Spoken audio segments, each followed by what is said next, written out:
Assalamualaikum warahmatullahi wabarakatuh. Perkenalkan, nama saya Siwandini dengan NIM 25130404001 dari Prodi PGSD. Pada hari ini saya akan mempresentasikan hasil tugas saya untuk memenuhi penilaian ujian akhir semester dengan mata kuliah penghantar pendidikan dan dosen pengampu, yaitu Bu Dr. Robiatul Munajah, SPD MPD. Pendidikan adalah pilar utama dalam membangun suatu bangsa. Sejarah mencetak bahwa Indonesia sudah mengalami pergantian kurikulum sebanyak 11 kali sejak awal bangsa ini merdeka. Diawali dengan pertama kurikulum bernama Rejana Pelajaran 1947, dan sekarang dengan kurikulum ke-11, yaitu bernama Kurikulum Merdeka Belajar. Kenapa sih adanya perubahan terus-menerus? Karena adanya pembaruan dan inovasi pendidikan seiring perkembangannya zaman. Oke, lanjut ya, pengertian dari pembaruan dan inovasi sendiri. Pembaruan dan inovasi sendiri merupakan segala sesuatu yang diciptakan oleh manusia dan dikatakan sebagai baru dalam masyarakat sehingga dapat dimanfaatkan oleh manusia, oleh masyarakat sekitar. Itu adalah pembaruan. Dengan kata lain, inovasi itu merupakan hal yang diperlukan dalam bidang pendidikan sekarang ini dan diterapkan dalam berbagai jenjang pendidikannya juga. Nah, pendidikan adalah permasalahan utama yang menyangkut masa depan bangsa dan negara kita. Oleh karena itu, tuntunan reformasi sistem pendidikan, ekonomi, politik, hak asasi manusia, sistem pemerintahan, dan juga agraria tidak dapat membuahkan hasil yang baik tanpa adanya reformasi sistem yang baru, reformasi sistem pendidikan yang baru. Nah, kenapa sih perlu adanya inovasi atau pembaruan dalam pendidikan? Karena yang pertama, perkembangannya iptek dan digitalisasi pendidikan. Nah, perkembangan iptek itu kan berjalan dengan cepat banget ya. Tapi sayangnya pembelajaran sering berjalan lambat, pelan gitu kan.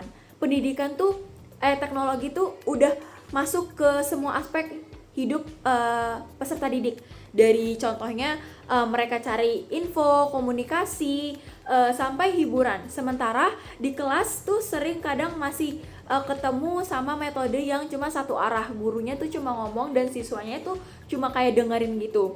Kalau pendidikan juga nggak ikut berinovasi, sekolah tuh bakal ketinggalan zaman dan kehilangan referensinya gitu.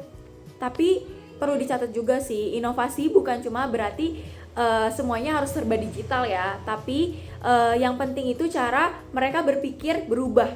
Teknologi dipakai untuk alat sebagai memperkaya proses pembelajaran, bukan cuma formalitas aja gitu loh. Nah, yang kedua, ada perubahan karakteristik siswa abad 21. Nah, siswa abad 21 itu beda banget sama generasi sebelumnya. Mereka tuh terbiasa, yang pertama, multitasking.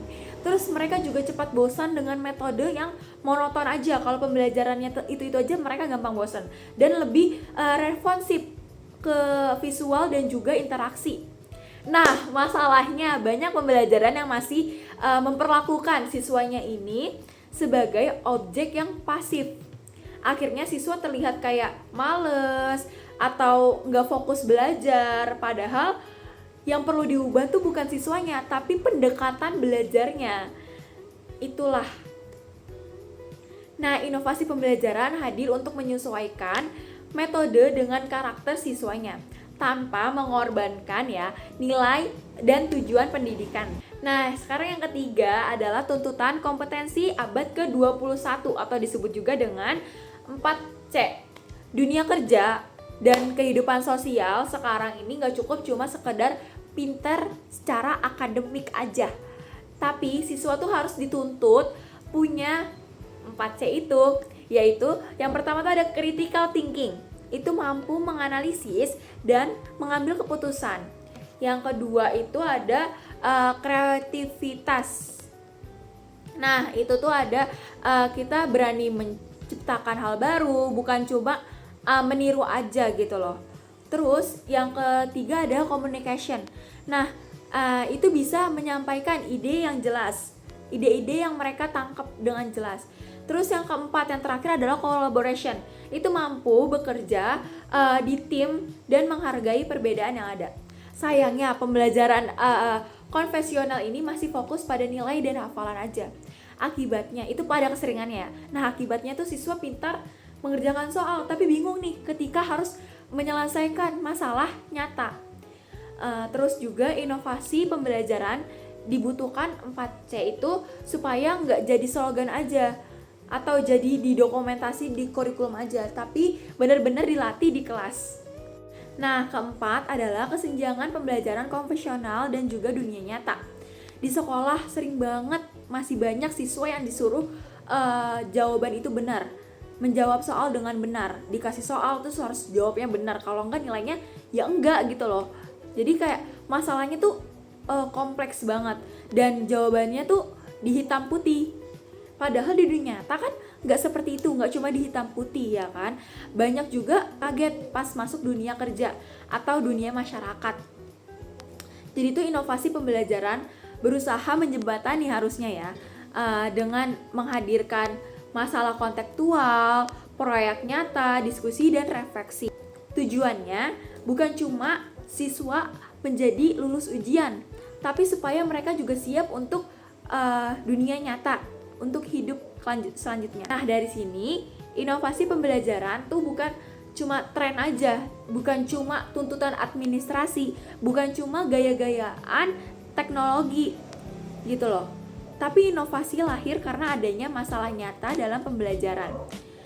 Kalau pendidikan tuh mau relevan dan manusiawi di tengah perubahan zaman ini, inovasi bukan cuma pilihan, tapi keharusan. Oke, sekarang saya akan membacakan tujuan pembaruan dan juga inovasi pendidikan. Yang pertama, ada meningkatkan kualitas dan juga aktivitas pembelajaran. Yang kedua, meningkatkan motivasi dan juga partisipasi aktif siswa. Yang ketiga, bisa mengembangkan keterampilan abad ke-21. Yang keempat, menciptakan pembelajaran yang bermakna dan kontekstual. Oke, selanjutnya saya akan membacakan bentuk-bentuk inovasi dari pembelajaran itu sendiri. Yang pertama tuh ada inovasi metode pembelajaran. Kayak misalkan ada project based learning atau bisa disebut juga dengan PJBL. Itu tuh ngajak siswa belajar lewat proyek nyata, bukan cuma ngerjain soal. Siswa ditantang merancang, mengajarkan, dan juga mempresentasikan hasil karyanya sendiri-sendiri. Terus juga ada juga problem based learning atau disebut juga dengan PBL. Nah, PBL ini berfokus pada masalah nyata yang harus dianalisis nih dan diselesaikan oleh siswa. Bukan dikasih materi dulu, tapi dikasih masalah dulu dari proses ini. Nah, yang terakhir tuh ada discovery learning. Nah, discovery learning ini mendorong siswa menemukan konsep sendiri lewat pengalaman, pengamatan, eksperimen, dan juga diskusi. Nah, yang kedua itu ada motivasi media pembelajaran. Itu tuh bisa e-learning, LMS, atau dan juga video interaktif. Nah, media digital ini kan memungkinkan pembelajaran tuh lebih fleksibel ya, bisa diakses tuh di kapan aja dan di mana aja, jadi itu lebih mudah. Terus juga aplikasi pembelajaran digital. Nah, aplikasi ini tuh seperti kuis online, terus simulasi atau game edukatif, bisa bikin pembelajaran tuh lebih menarik dari biasanya. Nah, yang ketiga itu ada inovasi evaluasi pembelajaran. Misal kayak asesmen autentik. Nah, asesmen ini menilai kemampuan siswa dalam konteks nyata, bukan cuma pilihan ganda aja. Tapi bisa di asesmen ini karena berbasis kayak mendadak gitu kan, dan apa yang pengetahuan siswa jadi paham gitu. Terus bisa juga dengan portofolio dan penilaian. Nah, ini tuh berbasis proyek portofolio, itu mengumpulkan hasil kerjanya siswa secara kelanjutan atau berkala, bukan cuma tes sekali aja gitu. Nah, selanjutnya saya akan membacakan peran guru sendiri. Yang pertama, menjadi fasilitator dan pembimbing sekali aja gitu. Nah, selanjutnya saya akan membacakan peran guru sendiri. Yang pertama, menjadi fasilitator dan pembimbing. Peran guru bergeser dari pusat informasi ke fasilitator belajar. Guru tuh nggak harus tahu segala-galanya, tapi tahu cara mengarahkan siswa belajar. Nah, guru inovatif itu tahu kapan harus memandu, tahu kapan harus memberi ruang. Inilah kunci pembelajaran yang seimbang dan bermakna. Nah, yang kedua itu guru sebagai pengguna teknologi yang bijak. Nah, kenapa sih disebut kayak gitu? Karena guru tuh harus inovatif, bukan yang paling jago teknologi atau canggih gitu teknologi, enggak, tapi bisa mengikuti dan bijak menggunakannya. Teknologi itu seharusnya membantu pemahaman konsep, memperluas akses belajar, dan meningkatkan interaksi. Bukan cuma sekedar memindahkan buku ke layar atau tugas ganti ke Giform, bukan kayak gitu. Penggunaan teknologi tanpa tujuan pedagogi yang jelas itu justru bikin pembelajaran yang melelahkan dan juga nggak efisien gitu loh. Yang ketiga tuh evaluator proses dan hasil belajar. Nah, jadi ini di sini guru tuh nggak cuma nilai hasil akhir doang, tapi juga ngelihat proses belajar siswanya gitu. Peserta didiknya dilihat gitu kan.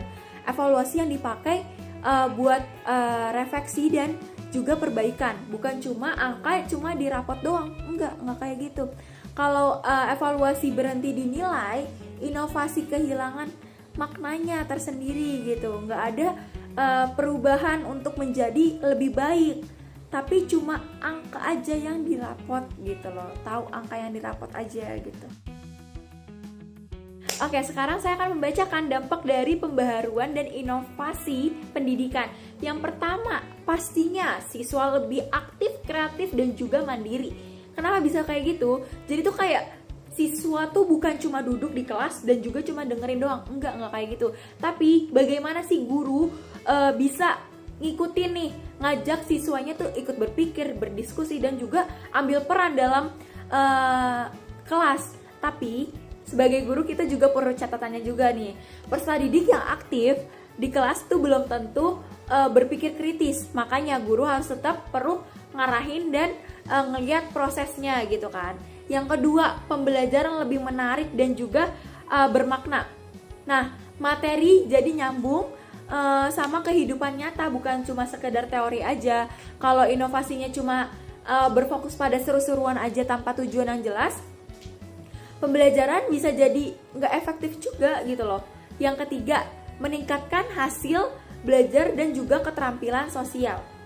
Nah, hasil belajar nggak cuma naik secara akademik, tapi juga kemampuan komunikasi dan kerja tim.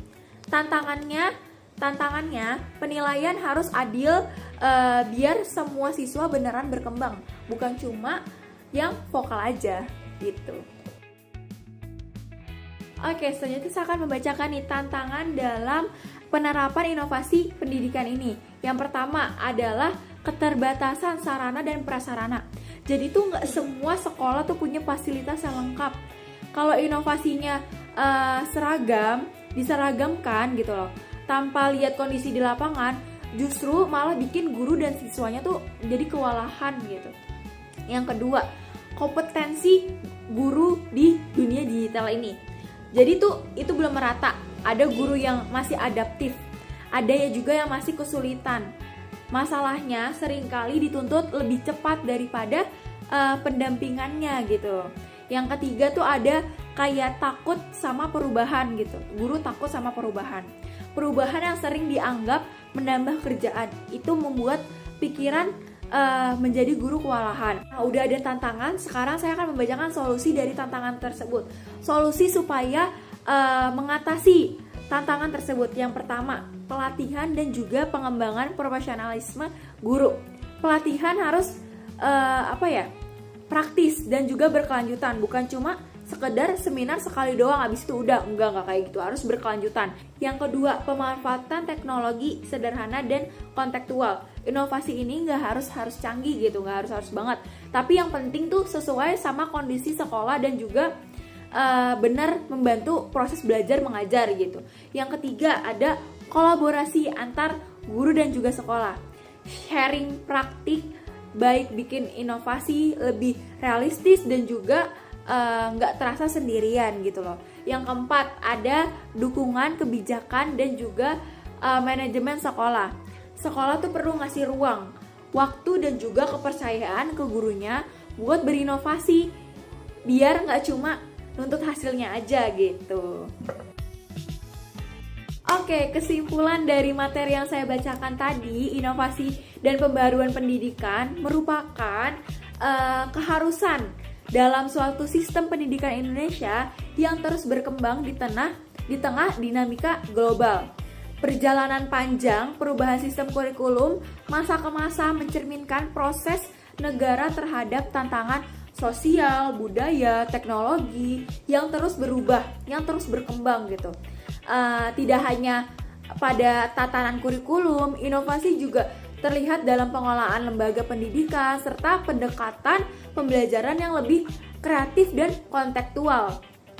Hal ini menunjukkan bahwa pendidikan bukan sekedar proses transfer pengetahuan aja, tapi ini tuh merupakan upaya strategis dalam membentuk generasi yang berpikir kritis, adaptif, dan juga memiliki karakter yang kuat. Oleh karena itu, pemahaman terhadap pentingnya inovasi dan pembaharuan pendidikan harus dimiliki oleh semua elemen pendidikan agar mampu menciptakan sistem yang yang relevan, efektif dan juga berkelanjutan gitu.